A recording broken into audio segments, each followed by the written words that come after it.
Hello and welcome to this conversation we are having at ORF with Dr. Jonathan D.T. Ward. He is an internationally recognized expert on Chinese global strategy and US-China competition. He earned his PhD in China-India relations at the University of Oxford and his undergraduate degree at Columbia University, where he studied Russian and Chinese language. Among the various other things which make him eminently qualified to talk on China and what China is doing today is the fact that he had access, and I think he was among the last who had access to the Chinese Communist Party archives that have now been closed to the public. Welcome, Jonathan. It's very nice to have you with us today. Thank you. It's very nice to be here. Jonathan, everybody keeps on asking the same question, so let me also ask you the same question. Why do you think China is doing what it is doing today? Why at this point of time? When everything seemed to be going well for China and they were quite up and about, the pandemic happens, and now they have decided to take on the whole world. Well, it's a very important question. And I think what it is you have to understand the worldview at the heart of China's rise. And there really is a very clear philosophy here, a very clear approach to the world. And it began with Mao's concept of the new China, the idea that China would be resurrected and would once again be a major power. And he fought, many nations in order to do that, including India. And Xi Jinping is the heir to that mission. Today, he calls it the Great Rejuvenation of the Chinese nation. And it's one continuous idea of China's ascendancy that began with the formation of the People's Republic of China in 1949 and is meant to end in 2049 with China as the dominant superpower. Now, they are acting early and acting aggressively. The 2020s, I think, are the key decade in this entire march to power for China, and they sense that they have enough advantages now. I mean, through the decades of engagement with the Western world and the world's democracies, they've built up sufficient economic power, technological power, and military power that they now believe that they can go back to the sort of hard approach that defines the Chinese Revolution and the Communist Party's ideology. But I think China did not quite anticipate that there would be this kind of a almost coordinated yet spontaneous response to China's perfidy. And now you have an alliance building up globally, which is beginning to question China, which is beginning to call for action against China. And that really should be causing some alarm in Beijing. Do you see the possibility of China retreating, China trying to sort of step back and try to make it business as usual once again? I mean, after all, industry is looking at other options than China. Investment could be moving out of China. It doesn't leave President Xi in a very happy situation. Well, I think what we have to remember is that President Xi, or rather, he's the chairman of the Communist Party, and not the president so much, but, he's not really the main driver in this whole thing. I mean, it's the Communist Party of China in general, and it's the philosophy of the Great Rejuvenation of the Chinese nation. I mean, it's really, Xi is just the latest person to take on this mantle. So I think what the world, we have this moment where people are coming together to some extent, probably not enough. And that's something that we're going to have to do much more of. But China, we're going to have this problem one way or the other. So even if they were to retreat on their more aggressive actions, I mean, let's say on the India border, the problems in the East China Sea and the South China Sea, in the Himalayas, I mean, these are decades old claims, and their sort of hostile maneuvers have been with us for quite some time now. So I think the problem of China is not going away. China as an aggressor, as a country that wishes to knock down the old world order and build up a new one. I've explained this all in China's Vision of Victory, using their own documents and using the strategies and statements and sort of guiding vision that comes from the Communist Party itself. And this was all well before COVID. I mean, they were very clear about what they wanted. So the fact that the world is coming together to push against that is something that can't be determined by this particular moment. I mean, we are going to have a unified grand strategy amongst the world's democracies to make sure that China's ascendancy does not continue as long as the Communist Party is in power. Someday in the future, there may be a different version of China that can get along better with the world. But the whole ideology of China's restoration to power is really not one that's compatible with other countries, particularly democracies. I'm glad you also endorsed the idea of a great wall of democracy to stand up as a counter to You China. said that very well. I think that's a great way to call it. Great wall of democracy. You have pretty insightful knowledge of the CPC. After all, you have gone through their archives. You have worked intensively on inside China, and you have written this book, China's Vision of Victory. If you look at China today, would you think that perhaps all is not fine with Chairman Xi or President Xi, that the Chinese establishment may not be, it may not be just one solid phalanx of people rooting for him, that there could be cracks in it, that there could be differences, and those differences are surfacing by way of competing animus against the world. Well, I think that may be possible, but often in history, when we've looked for cracks among the leadership, we've been less, I think, happy with what we've found than we might hope. I mean, for instance, when Mao was choosing the path for war with India, there were very few people that opposed him, and they were immediately pushed aside. So the ability of a Chinese leader to consolidate power, Xi has been, at this point, many people say he's consolidated more power than anyone since Mao. Whether or not that proves to be true or to survive crises like the pandemic and Hong Kong. I mean, I think Hong Kong in some ways is a bigger challenge to Xi's power than the pandemic, which China now claims to have handled very well. What kind of other factions are there? I mean, the reformers, so to speak, in China, I mean, do they really exist? And to what extent are they really actually seeking something different than, the standard strategies that determine the Communist Party's course through the world? I mean, Made in China 2025, Belt and Road Initiative, civil military fusion, these are all Communist Party strategies. They're not Xi Jinping strategies. So I think we have to understand whether it's, Xi or Li Keqiang or anyone in the mix, the Communist Party has a very clear vision of the future. It's one that they've inherited from the founders of the party, and it's one that they seek to do. I mean, the two centennials came from Jiang Zemin. Hu Jintao was working through that. I mean, this, Made in China 2025 has its roots there. It's all one continuous process. So I think that we should care to some extent about, who's in charge, but we have to think more broadly about the party, its goals, and their ability to maneuver the People's Republic of China towards these goals. The other thing is, I think Xi's hold on the military is the real test of his power. I mean, if he really and truly has consolidated such a hold over the military, I think that will create quite a bit of resilience for him. So you do not endorse the idea that there could be cracks happening, or even if you don't call them cracks, I mean, say minor fractures, I mean, which could at some point surface and create a situation where Chairman Xi and President Xi would be clashing with each other.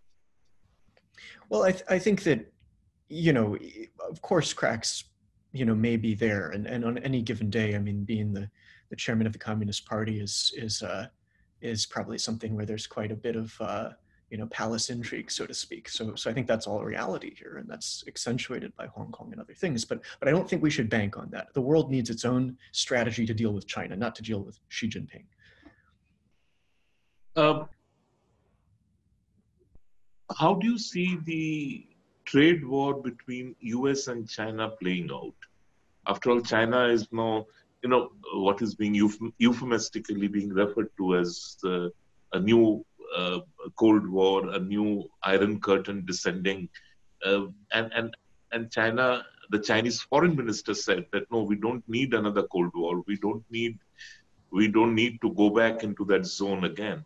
So do you think the trade dispute between US and China resolving in the near future, or getting worse and just sort of unraveling? Whatever progress was made, it unravels and it goes from bad to worse?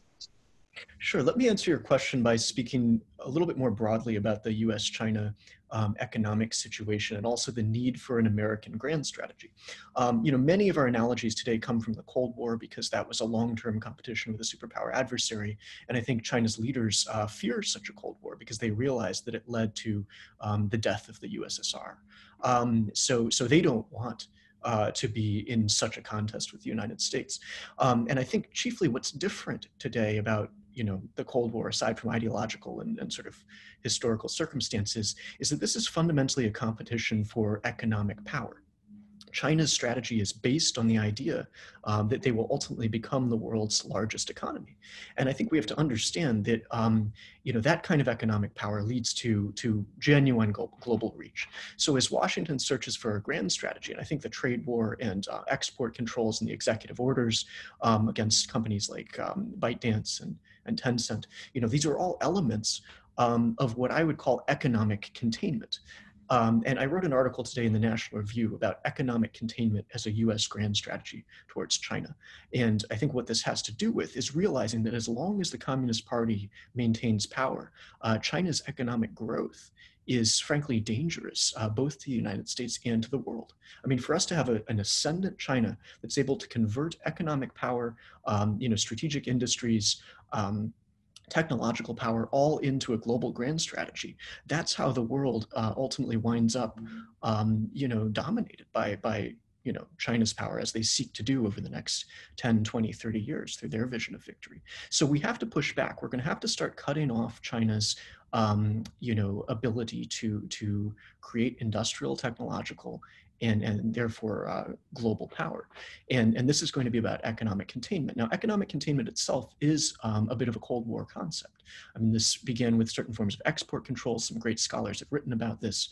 And I think the trade war is focused somewhat narrowly on deficits and an imbalanced trading relationship. However, it's also a gateway to think much bigger about the economic relationship with China and China's key Achilles heels that will ultimately, if we push in the right directions, not just as America, but as a unified democratic world, we can prevent their path to power and ensure, a long-term peace that is built by the democracies. And that's what we need to do.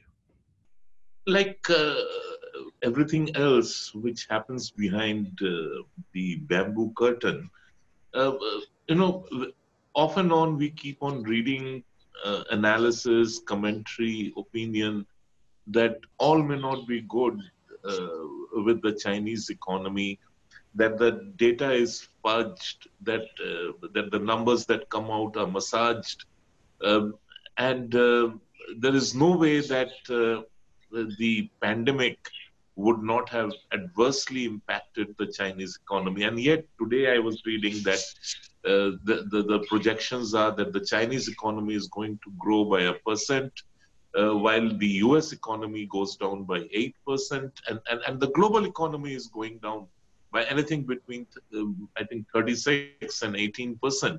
So,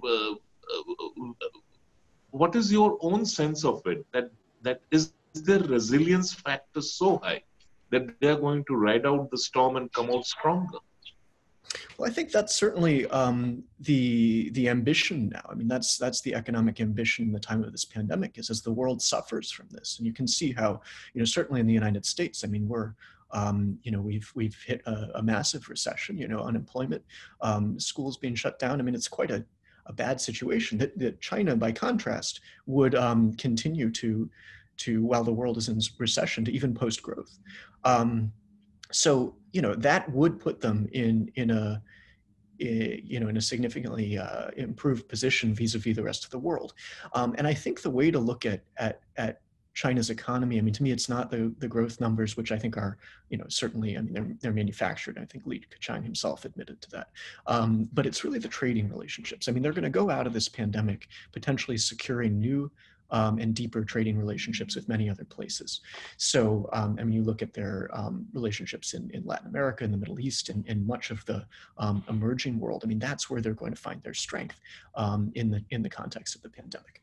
So, on the other hand, you're also going to have, many OECD nations and democracies, major democracies like India. I mean, all of us are rethinking our relations with China, and whether that's India cutting apps out of Chinese apps out of banning them, or Britain rethinking Huawei, or there's a long list now, or Japan moving companies out of China. I think you're really going to wind up in a world where it's the OECD on one hand, and then the Belt and Road on the other. And the question is, how successful is China going to be in pushing across the Belt and Road? Because that's been their strategy. Jonathan, that's only one part of it. The other part, of course, is that a lot of the quote-unquote beneficiaries of BRI, they are now refusing to pay up. I mean, they are due to pay up to China, but they are refusing to pay up either because of the pandemic or because they, like for instance in Maldives, I mean, what they owe China is more than their annual budget.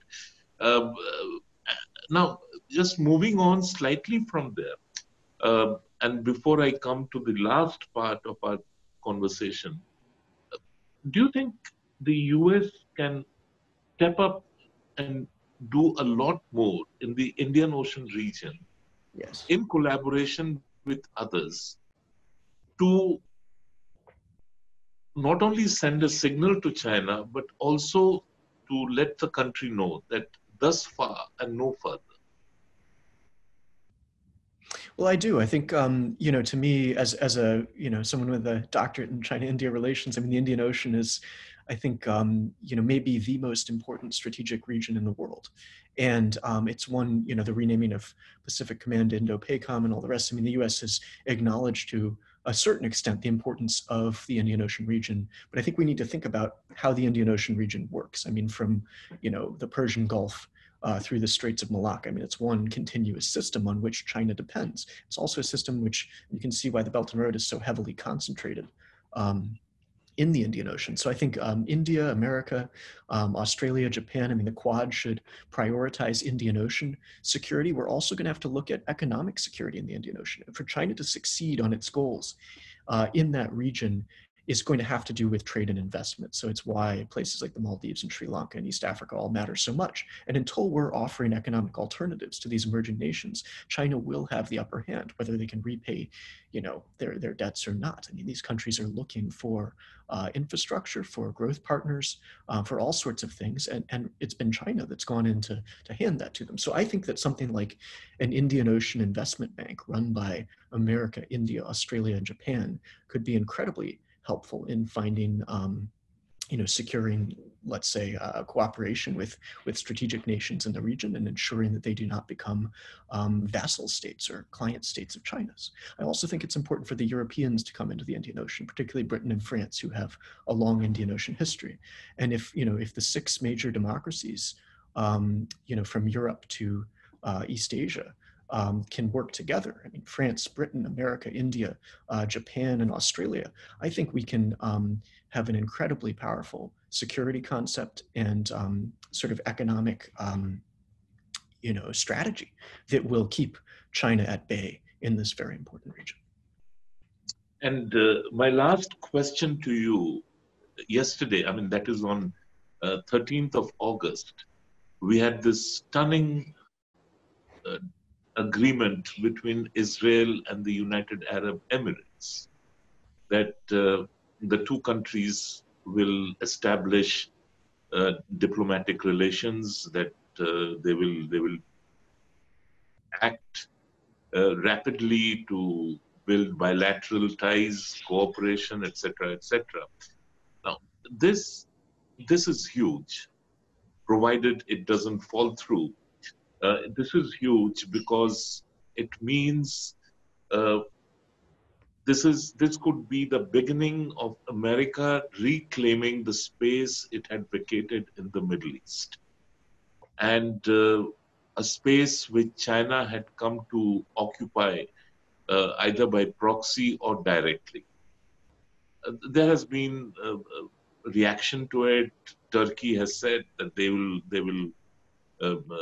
break diplomatic relations with UAE. Others are also there's some other chatter going around too.